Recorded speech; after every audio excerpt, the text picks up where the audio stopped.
Hello students, welcome to US foundation. माई सेल्फ doctor Vikas. Last class में हम लोगों ने डिस्कस किया था diagnostic part of typhoid fever, कैसे पता करें टाइफाइड कैसे होता है, क्या हुआ है या नहीं हुआ है, वो पार्ट था। इस पार्ट में हम लोग जानेंगे what are the treatment which have to be followed in typhoid fever.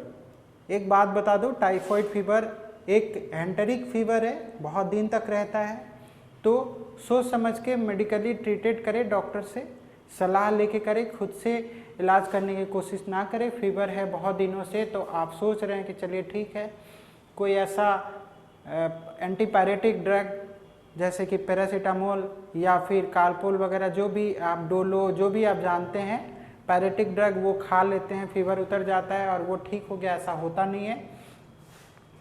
Typhoid का हमेशा रहता है, तो एक फिक्स पैटर्न उसको फॉलो करना पड़ता है। तो we will discuss about the various treatment plan. तो सबसे पहले जाने कि prevention is better than cure, मतलब कि पहले होना ही नहीं है, उसके लिए क्या करना है, तो हमको इम्यूनाइजेशन बहुत ज़रूरी है। इम्यूनिटी लेवल अपना बनाना है इस बैक्टीरिया के अगेंस्ट, सैल्मोनेला टाइफी या सैल्मोनेला टाइफी के अगेंस्ट। तो उसके लिए क्या होता है, एक 3 तरह के वैक्सीन मार्केट में अवेलेबल है। एक इंजेक्टेबल फॉर्म में होता है, एक ओरल फॉर्म में, एक टैबलेट फॉर्म में होता है। तो let's talk about the different forms of immunisation. First of all injectable forms, इसके अंदर आता है टाइफीवैक्स या टाइफिम VI। ये 2 साल के ऊपर के बच्चों को लगता है। इसकी एफिकेसी जो है वो 64 से 72% तक इसकी एफिकेसी का मतलब होता है वो कितना काम कर रहा है बॉडी पे।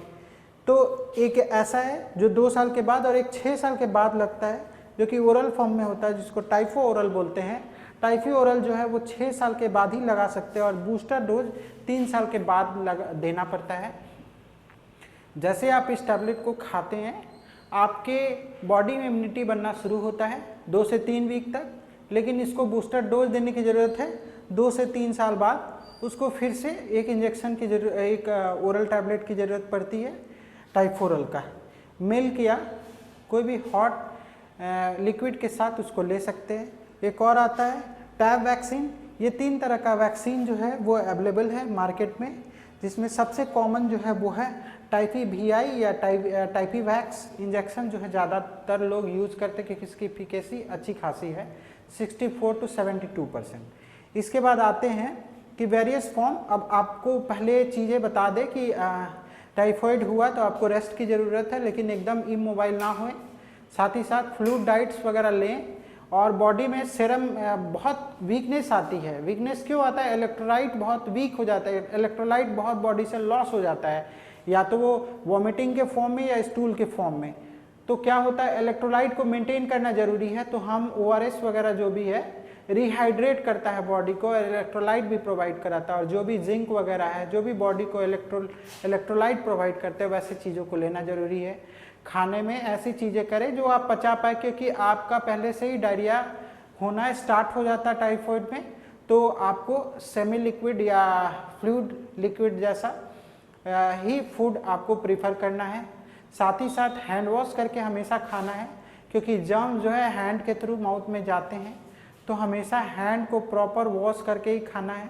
प्रॉपर सैनिटाइजेशन आसपास रखना है, नली नाले जितने भी हैं उसको साफ करके रखना है।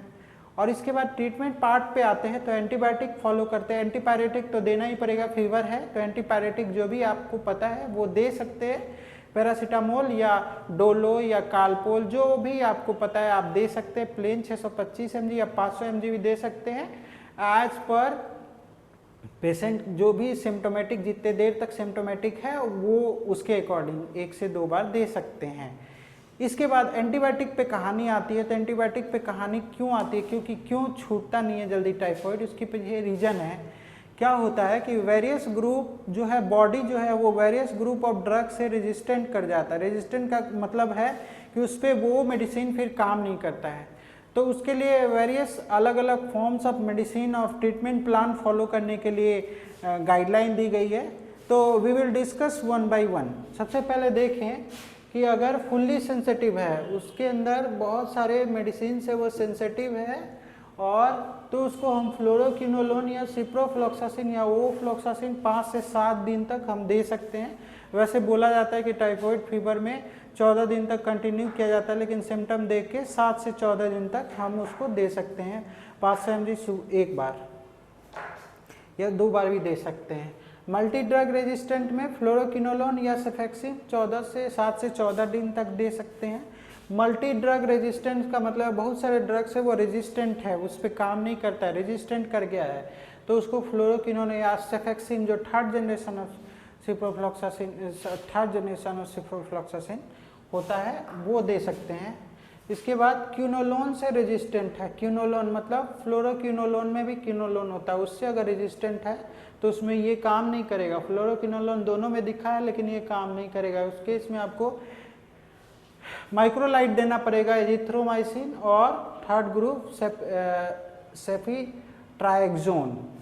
इसका इंजेक्शन भी लगता है पेशेंट को, जिसको हम मोनोसेप बोलते हैं। जिस हिसाब से पेशेंट का लेवल है मतलब इन्फेक्टिविटी का, उस हिसाब से उसको देते हैं। इंजेक्शन फॉर्म में ग्राम में देते हैं, 1.5 ग्राम, हाफ ग्राम या 1 ग्राम, जिस हिसाब से वो पेशेंट रहता है उस हिसाब से उसको एडमिनिस्टर करते हैं। और साथ ही साथ मैंने बताया फ्लूइड और इलेक्ट्रोलाइट को मेंटेन करना होता है और रेस्ट बहुत ज़रूरी है, रेस्ट लेना होता है, प्रॉपर वेंटिलाइजेशन होना चाहिए और खासकर कॉम्प्लिकेशन से बचना है, क्योंकि देखते रहना है, मॉनिटर करते रहना है कि टाइफाइड में बहुत कॉम्प्लिकेटिंग स्टेज तो नहीं आ रहा है। सबसे बड़ी बात एक टाइफाइड में बता दें कि टाइफाइड जो है वो शरीर को तोड़ देता है, मतलब कि बॉडी जो है बहुत वीक हो जाता है और कभी कभी वीकनेस की वजह से डेथ हो जाती है। तो हमेशा मेंटेन रखें, इलेक्ट्रोलाइट को अगर मेंटेन रखते हैं, वाइटल साइन को देखते रहें पेशेंट के, वाइटल साइन अगर मेंटेन रहता है तो टाइफाइड भी धीरे धीरे इराडिकेट हो सकता है। लेकिन ये एक रिकरेंसी वाला प्रॉब्लम इसमें है, रिकरेंट फिर से हो सकता है, इसीलिए पेशेंट को जो है खासकर प्रॉपर ये ध्यान रखना है कि अगर आप एक बार टाइफाइड फीवर से इन्फेक्टेड हैं तो आपको बहुत ही सावधानी बरत के चलना है कि आपको जहाँ तहाँ का पानी नहीं पीना है, जहाँ तहाँ का खाना नहीं खाना है, प्रॉपर हैंड वॉश जो प्रॉपर गाइडलाइन फॉलो करके किया जाता है 20 सेकेंड तक, वो आप हमेशा करें हर खाने के बाद।